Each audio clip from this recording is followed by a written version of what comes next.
Hello everyone, my name is Pixlriffs and welcome back to the Minecraft Survival Guide. I hope you're all having a good day. Today, armed with our Eyes of Ender, we're going to bring a flint and steel and obsidian with us to make a portal. We've got the bed here in case we need to sleep. We've got a boat so that we can do some traveling. We're going to go out and find the Stronghold. And before you get deja vu, yes, we did find a Stronghold yesterday. But as I mentioned in yesterday's episode, there are 3 Strongholds centered around spawn, arranged in a kind of triangle, and it may be of use to you to know where a second stronghold is in case you need it for other things. For example, if the stronghold we had found yesterday, by some fluke of generation, had a broken end portal. The Minecraft team has corrected a bunch of bugs over the years which have led to the end portal breaking, but new ones occasionally pop up, and so it is worth knowing how to locate another stronghold once you have located one. So that's what we're going to do today. We might also scout out some stronghold locations and find that one of them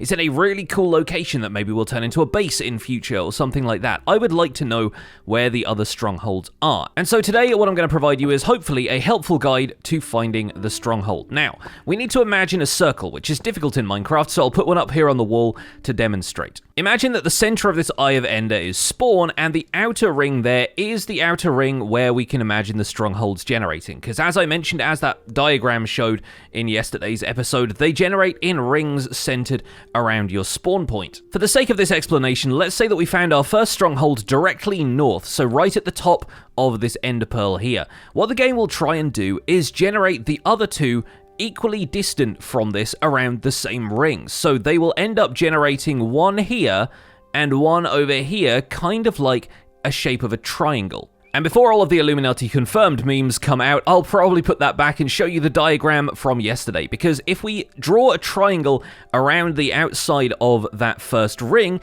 you can see roughly where we can expect the strongholds to be. And in this case, I've rotated the triangle so one of the points matches up with the location we found yesterday, which was about 2,000 blocks east and a little bit north. With that in mind, it stands to reason that the other 2 strongholds in our world would be kind of south-southwest and more or less directly northwest. So I think northwest is the direction we're going to travel today. Northwest is kind of out in this direction towards the setting sun and a little bit that way. We're going to cross the ocean here, make our way across land, and when we're about 1,000 blocks in this direction, we're going to throw an Eye of Ender and see if we've been traveling in the right direction. Okay, I think we're far enough away now. We're out here in a meadow biome. We're about 800 blocks out on both axes, which I'd estimate is probably about 1,000 blocks diagonally.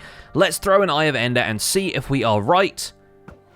And we are. It looks like the Eye of Ender is heading off in that direction, which immediately breaks, but it is definitely not the direction of our other stronghold, which was over there. So we were headed in the right direction the whole time. Very good news. Naturally, as we explore out this way, we're going to come across a couple of cool things. First of all, there's a ruined portal here. Secondly, there's a pillager outpost over there. Always good to find. And a little bit of extra obsidian to bolster our supplies here. I won't turn my nose up at that. We'll also take the gold blocks with us if there are any. And before I leave, we might as well take the clock with us, because I haven't really mentioned clocks at all in the series yet. The reason being, I don't tend to need to use them all that much. Clocks in Minecraft will of course show you the day-night cycle. Right now, with the sun directly above us, the clock in our hand and in our inventory shows the sun directly upwards, and that kind of indicates that it is midday. The clock slowly rotates throughout the day, showing you when day turns to night and so forth. So if you put this up in an item frame in an area where you can't readily see the sky, then the clock will tell you what time of day it is, warning you not to go outside if it's nighttime and so forth.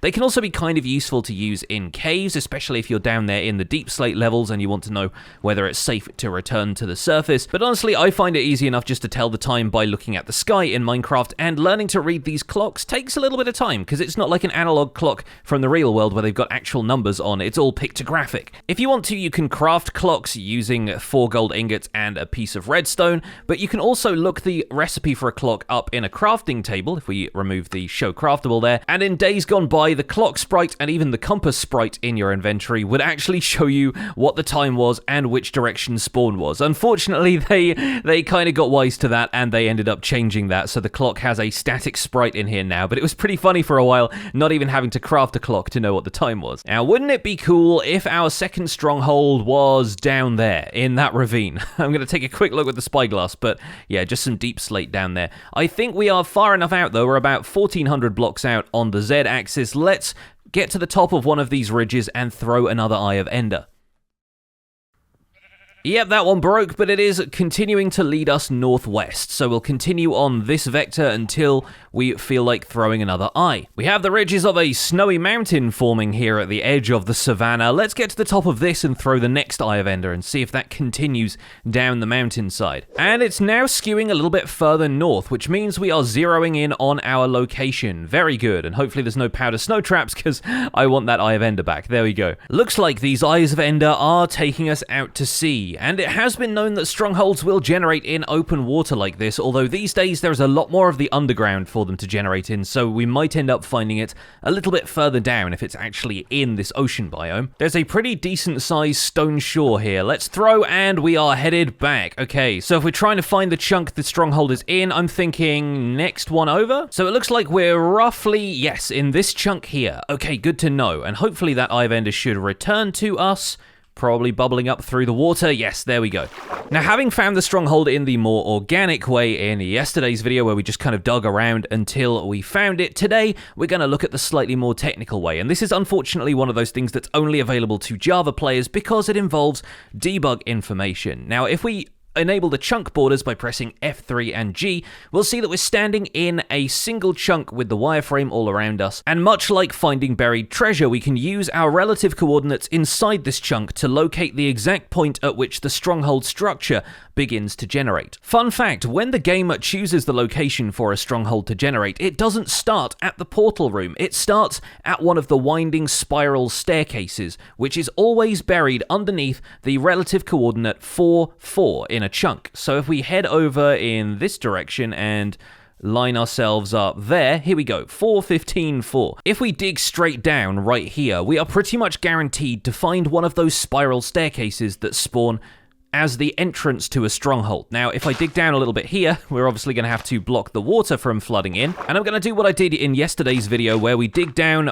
straddling the boundary between two blocks just to make sure that we're not going to fall into any kind of cave if it generates underneath here. I can already hear spiders and zombie noises, so we might be on the right track, although there's probably just some caves around here that we are skipping our way past, or even an abandoned mineshaft. Okay, so the spider noises might be a little bit more concerning, although frankly I do need a little bit of extra wood for torches, so I might step out here and gather a few of these oak planks. Yep, that's a cave spider though. There must be a spawner somewhere nearby, so yep, oh, it's right there around the corner. Good lord. Okay, we better take care of this while we can then. Gonna light that up. Okay, I've got a few more torches now. I'm gonna block that off and we're gonna keep digging on downwards. We might run into more abandoned mineshaft features as we go, but at least we know that sooner or later we're going to run into the stronghold. We're heading on down through the deep slate layers right now, and there it is. We have ourselves the stone brick and mossy stone brick of a stronghold, and we've come out right by one of the staircases. So this is a pretty infallible technique,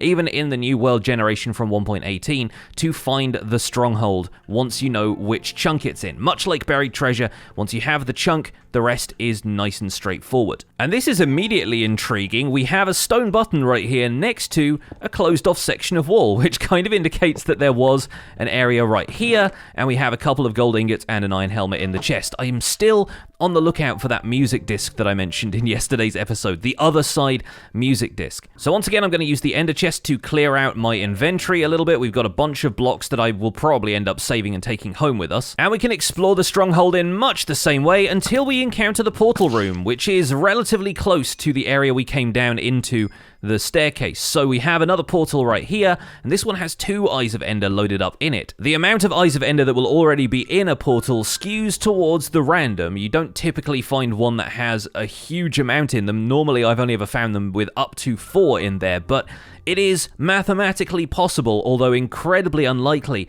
that a portal will generate like this with all 12 Eyes of Ender intact, and the portal is basically active already. That is unfortunately the only way in which peaceful players will ever reach the end dimension, because as we mentioned yesterday, you need blaze powder in order to create Eyes of Ender, and you need Eyes of Ender both to find the stronghold, but if you get lucky and stumble into the stronghold, you will still need Eyes of Ender to activate that portal. We have another chest here with just a few loaves of bread, a saddle, and an iron ingot. That's looking a little bit sad. We do have a library beyond that, though. So I'm going to loot the chests in here to see, wow, okay, we have a ton of enchanted books in this one. That's pretty impressive, although none of the enchantments are especially impressive. They're still nice to have, I guess. Let's see if we got anything similar here. I love the fact that the library opens out onto this deep slate cave as well. Imagine caving in this area and stumbling upon the stronghold like this. Oh, and while we're here, I can also make another recommendation that I left out of yesterday's episode regarding silverfish, because I was more interested in explaining silverfish at the time, but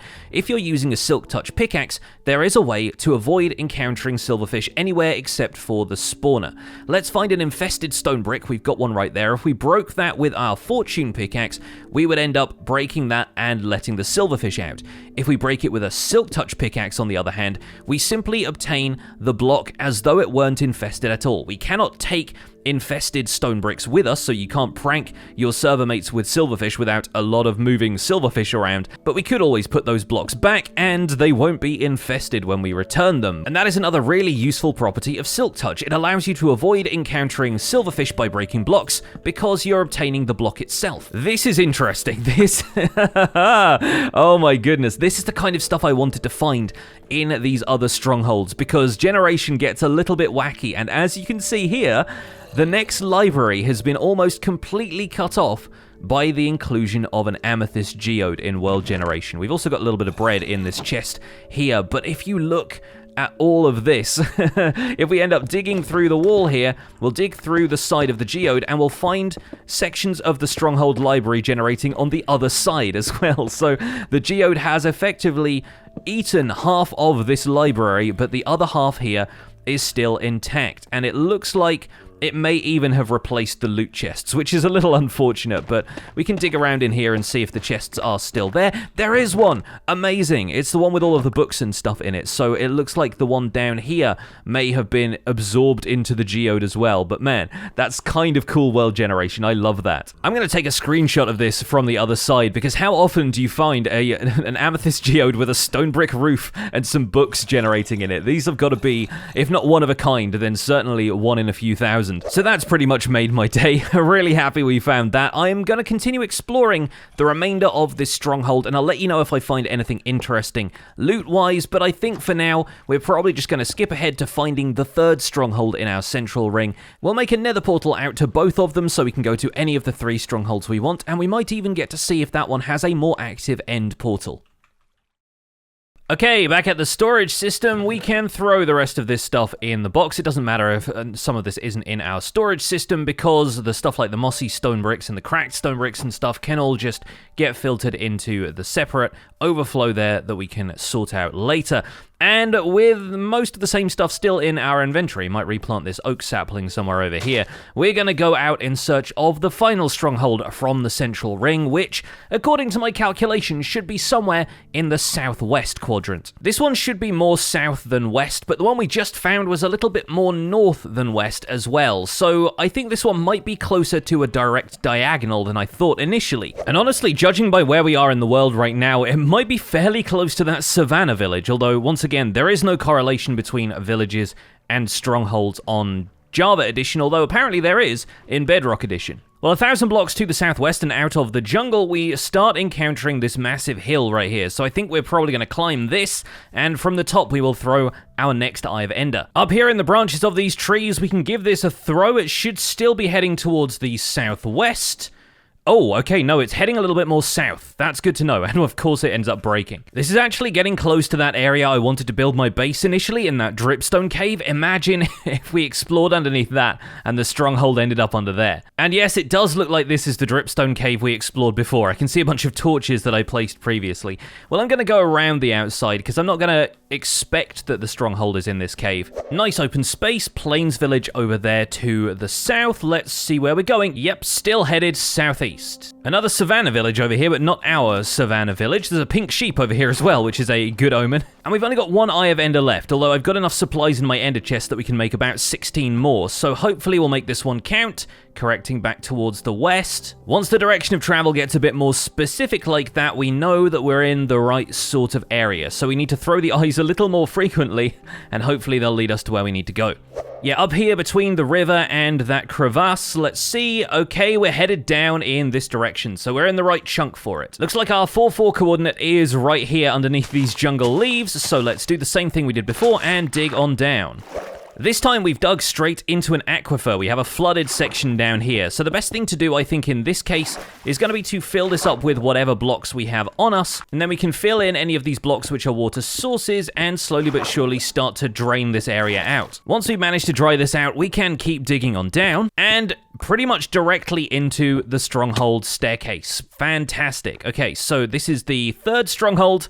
It's at a pretty reasonable range of coordinates, and we should be able to find our portal room within a few short moves from here. Got a couple of skeletons and another stronghold chest. Oh, that one's got a flame piercing book. That's interesting. Haven't had an enchanted book in one of those yet. And I'm hearing silverfish inside the walls, which seems to indicate that our portal room is going to be just around the corner and down here, because the silverfish wouldn't have been let out of blocks unless I broke them myself. So here we go. Portal room number 3. Once again, only 2 Eyes of Ender, but pretty good that we have now found all 3 of the nearest strongholds to our spawn location. This one is not low enough down that it's even reached deep slate level yet. This is actually around the point where deep slate would start to generate a couple of blocks further down. So I think we've got a decent range of strongholds here, and if we wanted to, we could set up our nether portal probably in this room here. That way we are 1 room removed from the portal room. We could head back through here if we wanted to. Let's see where we end up in the nether. Oh, another kind of precarious portal position, but at least we can take the coordinates of that one now. Yeah, something tells me I'm going to make my way back from this stronghold through the overworld, but in the meantime, we can explore the remainder of the stronghold to see if there are any interesting loot chests down here, or at least scope out where the libraries are going to be. One of those looks like it's in here, actually. Let's drop by the chests. We got sharpness, efficiency, flame, pretty good.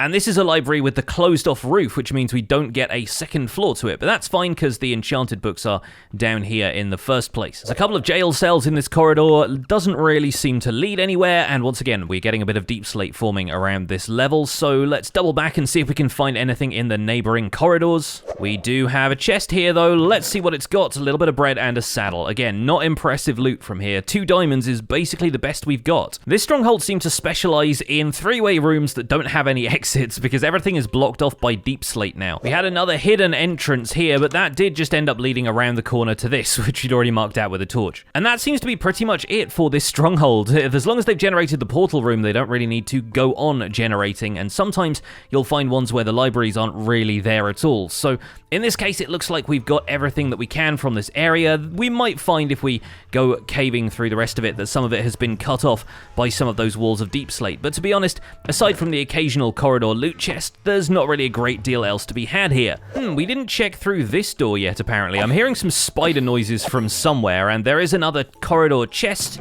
which has a golden apple and 2 ender pearls. It looked like they were looking at me from within the chest. All right, well, those are worth taking at least. Hey, I shouldn't have counted this stronghold out. We have another library after all, and this time it's the 2-tier library with a chest upstairs as well. Let's see if we got any enchanted books in this one. Nope, so it looks like it has moved the enchanted book chest upstairs.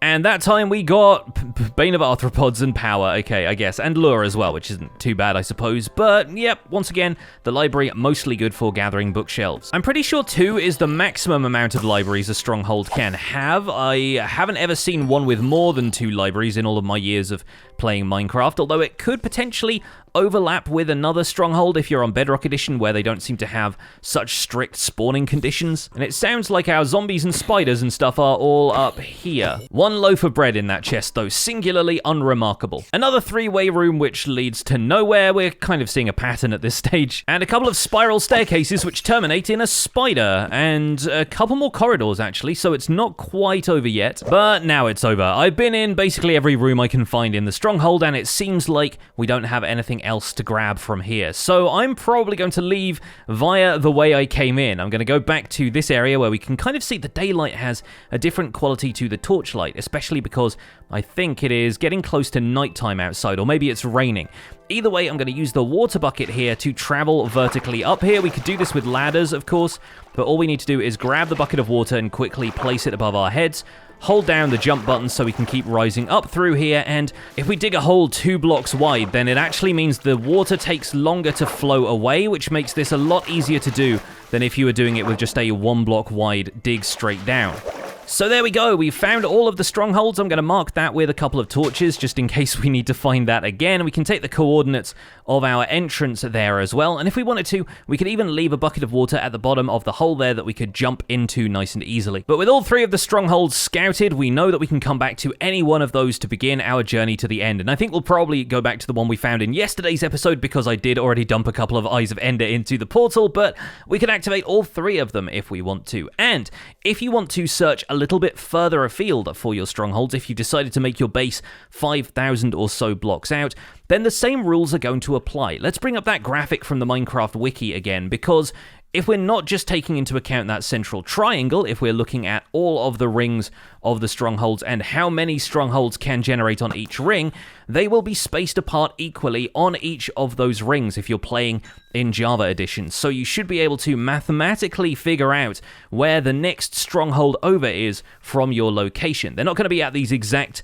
points on the map. It's not going to look quite as even as this, but you're going to find the next stronghold over if you continue in that direction around the same ring of coordinates. But in my case, I'm happy just knowing where these 3 are for the moment. That's going to be it for this episode of the Minecraft Survival Guide, folks. I hope you're enjoying the series so far, and stay tuned for later in this week when we take on the Ender Dragon. I think tomorrow we're going to spend a bit of time gearing up, and then the fight itself is going to be on Friday's episode, so don't miss it. In the meantime, leave a like on this video if you enjoyed it, subscribe if you want to see more, and I'll see you folks soon. Take care, bye for now.